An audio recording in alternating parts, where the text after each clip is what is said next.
I have this plank of Eastern hard rock maple. It's about 6 inches wide by about 3/4 inches thick and 35 inches long. I've been saving it for a neck because I like maple for a neck. But I've always wanted to build a maple acoustic guitar. But if you look at the luthier houses and look at the wood, when you look at maple, all you hardly ever see is the bird's eye maple and the flame maple and quilted maple and stuff like that. And if you were to try to buy a set of back and sides to build an acoustic guitar with, the cost is outrageously high. There is no way that I could afford to buy the wood to build a flamed or quilted maple acoustic guitar. But I really like maple even if it's plain. It's a beautiful wood. So normally what you would do is you would take a bandsaw and do this, because what I have to do is I have to resaw this piece of wood. And what that means is I have to cut it along its edge like you see me doing here now, all the way through, all full length. And then what I'll have is wood that I can open up like a book. That's why it's called book matching. And what you get is each side is a mirror image of the other. And this is typically done on tops and backs and sides of acoustic guitars, and on the higher grade like quilted tops and flame tops and hardwood tops that you see on electric guitars. It's commonly done on things like mandolins. It's just, this is how it's done rather with musical instruments. But like I say, most people would use a bandsaw. Most people would say that what I'm doing is insane. This is Eastern hard rock maple. It has a Janka hardness of 1450. To put that in perspective, red oak and white oak is something around 12 or 13. So this is incredibly hard wood. And so doing it this way is grueling. Now there are a number of things that you can do. The first thing you need to make sure that your saw is sharp. This one is. It's got a bit larger tooth. It's a rip saw, which means it rips along the grain instead of like a cross-cut saw, which is what most of the saws in the stores now, the Stanley, the plastic handle stuff that construction workers will use, they're making cross-cuts. And so they are basically cross-cut saws. This is a rip-cut saw. It's meant to rip down the grain. And so a sharp saw with fairly large teeth. This one does not have as large of teeth as I would like, but it was the one rip saw that I could find that was in good shape in the flea markets and things like that, because that's where I get most of my tools, is I buy them and I rehab them.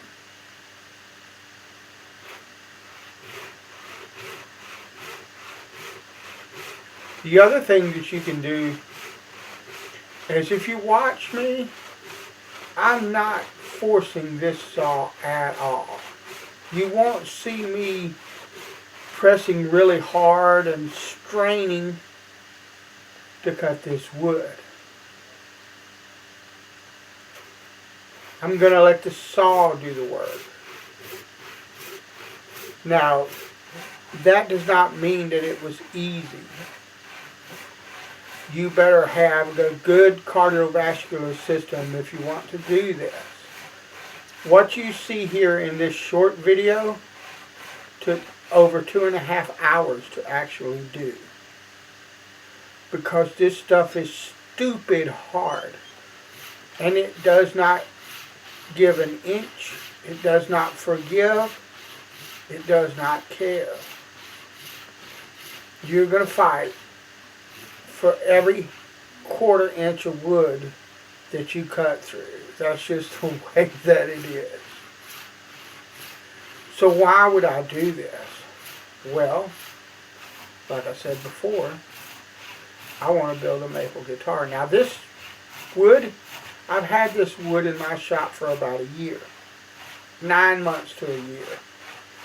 So it should be seasoned enough so that I can use it. But you never know. When you cut into wood, wood can have really funny internal stresses that you don't know anything about until you start cutting it, particularly when you start cutting it thin like I'm cutting it here. The plate that I will cut out of this will be just a little bit over 1/8 of an inch thick.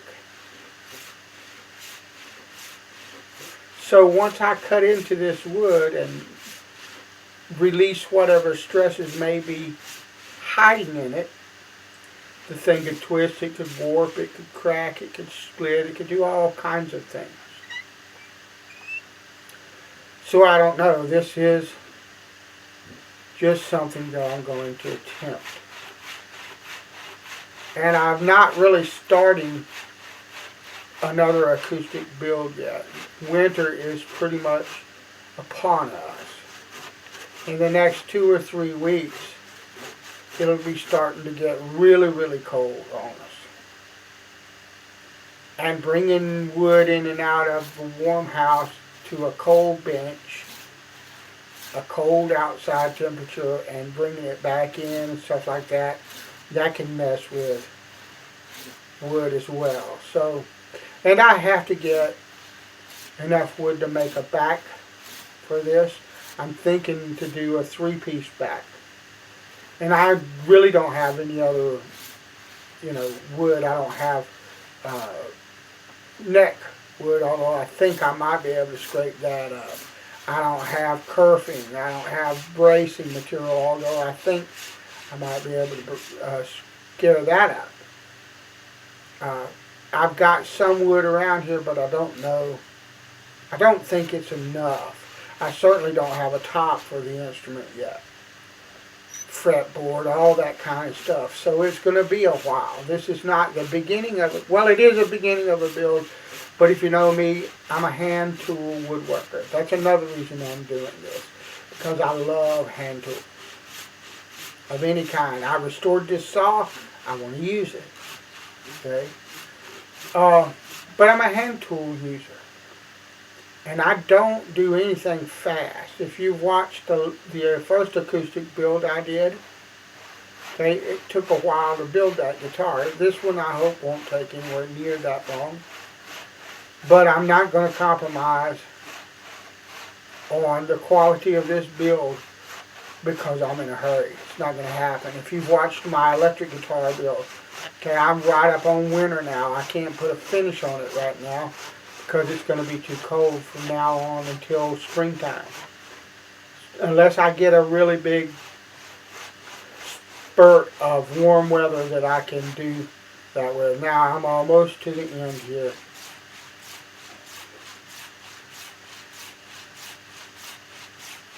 But yeah, just bear with me. I hope that, if you're a viewer of my channel, you know me and understand that I don't do videos to try to get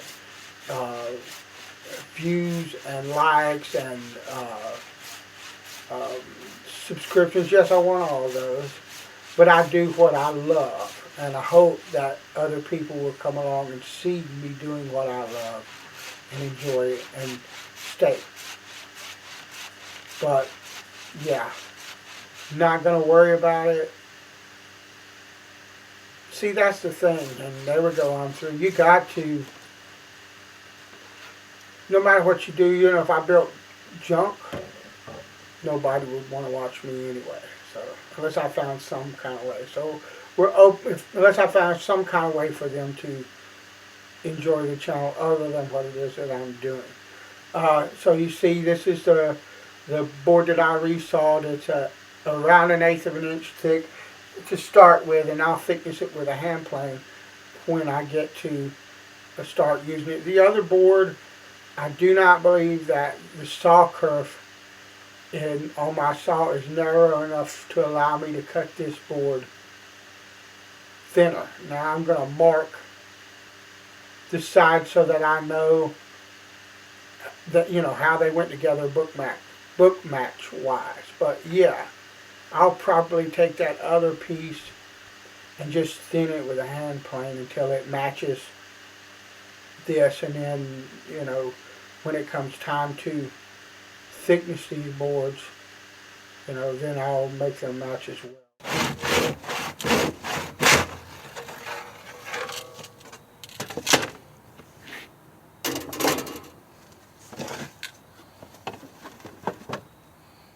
Alright, I know that a couple of seconds ago I said that the thicker piece that I had left over, I wasn't sure that I could resaw it because it wasn't thick enough, and the saw kerf was probably too thick and I probably wouldn't be able to do it, but I said heck with it, let me try. And what I did was I pretty much used every blooming saw that I have that's capable of resawing boards. I started out with a Japanese style pull saw, and I just used everything that I had, tried everything, and basically what worked was to start the line with this and define it, because it's got a thin kerf, and I can define a very small line along the side, and then come back in with this and let this follow the line and cut it in half. And it did a great job, but that's almost perfectly the same thickness. They're between 150 and 120 thousandths of an inch. So well within thickness of sides. My sides are usually about 70 thousandths. But this piece, I don't know if you can see it, but this piece cracked. So I'm probably not going to be able to use that for a side, but this one should work just fine along with the other that I already have. And I'll take this and probably use this board for the center seam or the centerpiece to a 3-piece back, which is what I'm planning on doing with this guitar. Things could change.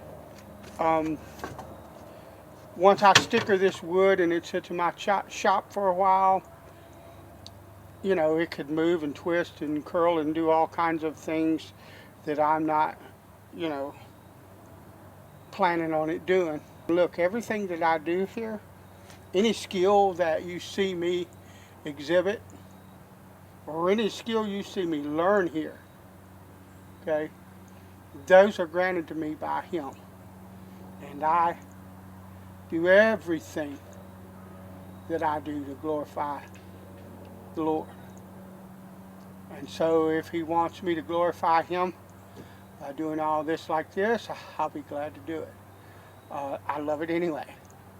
If He wants to bless me and give me better stuff to work with, I'm good on that too. It doesn't matter. This will make a perfectly fine instrument. So thanks for watching. Stay tuned, and we'll see you know, what goes on and the progression of this build. And like I said, there won't be no specific timeline. You know, you're not going to see weekly videos of this, at least not now, because I don't have the wood and materials, and I don't have uh, an indoor shop. And it's going to get cold in the next 2 or 3 weeks, and it'll be cold for, I don't know, 4 or 5 months. So, I mean, I work out here doing all kinds of stuff, but bringing thin plates like this back and forth from cold to hot to cold to hot to cold to hot can make them do all sorts of funky things. And so, we'll see. Uh, Thanks for watching. Bless you. I'll talk to you later.